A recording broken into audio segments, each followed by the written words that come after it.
Dua presiden yang terlupakan di Indonesia. Halo sob, mungkin di era sekarang kebanyakan orang mengetahui bahwasanya di Indonesia hanya ada 7 presiden.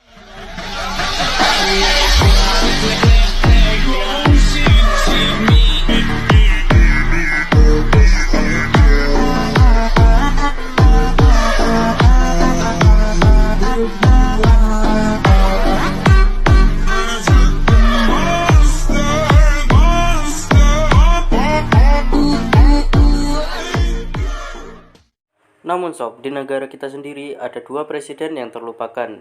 Siapakah itu?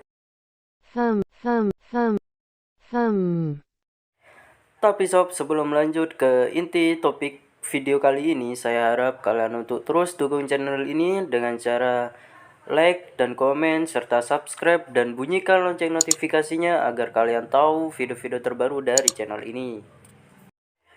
Dua presiden yang terlupakan di Indonesia.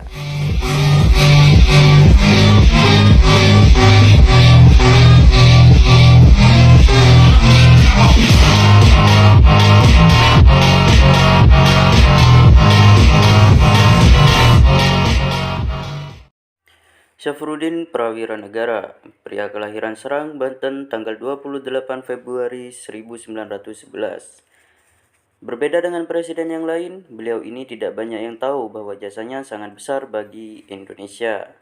Beliau adalah salah satu pejuang yang pernah bertugas untuk membentuk pemerintahan darurat Republik Indonesia atau PDRI.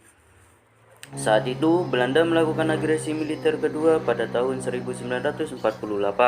Belanda membombardir kota Yogyakarta dan Bukit Tinggi. Kemudian, Belanda menangkap presiden serta wakil presiden pertama kita yaitu Insinyur Soekarno dan Muhammad Hatta. Kemudian diasingkan. Agar tidak terjadi kekosongan kekuasaan, Syarifuddin Prawira Negara berinisiatif mengambil alih kepemimpinan negara.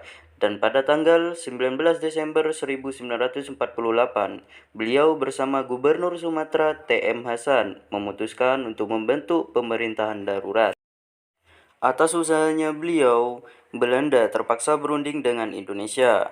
8 bulan berselang, tanggal 13 Juli 1949, diadakan sidang antara Presiden dan PDRI.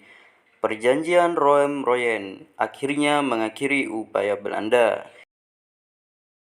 Kemudian presiden serta wakil presiden dibebaskan dan kembali ke Yogyakarta. Serah terima pengembalian mandat dari PDRI secara resmi terjadi pada tanggal 14 Juli 1949 di Jakarta. Dan pada saat itulah jabatan Syafruddin Prawira Negara sebagai presiden kita telah usai. Mr. Asad atau Datuk Mudo, pria kelahiran Sumatera Barat tanggal 18 September 1904. Selain Syafruddin Prawira Negara, tokoh lain yang pernah menduduki kursi sebagai Presiden Republik Indonesia adalah Mr. Asad atau Datuk Mudo. Beliau memimpin Republik Indonesia selama 9 bulan, yaitu dari tanggal 27 Desember 1949 sampai dengan 15 Agustus 1950. Setelah perjanjian konferensi meja bundar atau KMB pada tanggal 27 Desember 1949, Mr. Asad diamanatkan menjadi pelaksana tugas Presiden Republik Indonesia di Yogyakarta hingga 15 Agustus 1950. Dengan terbentuknya RIS atau Republik Indonesia Serikat, jabatannya sebagai pejabat Presiden Republik Indonesia telah usai pada tanggal 15 Agustus 1950. Dikarenakan pada bulan Agustus 1950, negara-negara bagian RIS atau Republik Indonesia Serikat melebur diri dalam Negara Kesatuan Republik Indonesia. Kemudian, beliau berpindah ke Jakarta dan menjadi anggota parlemen DPR RI. Dan inilah akhir jabatan beliau menjadi Presiden Republik Indonesia.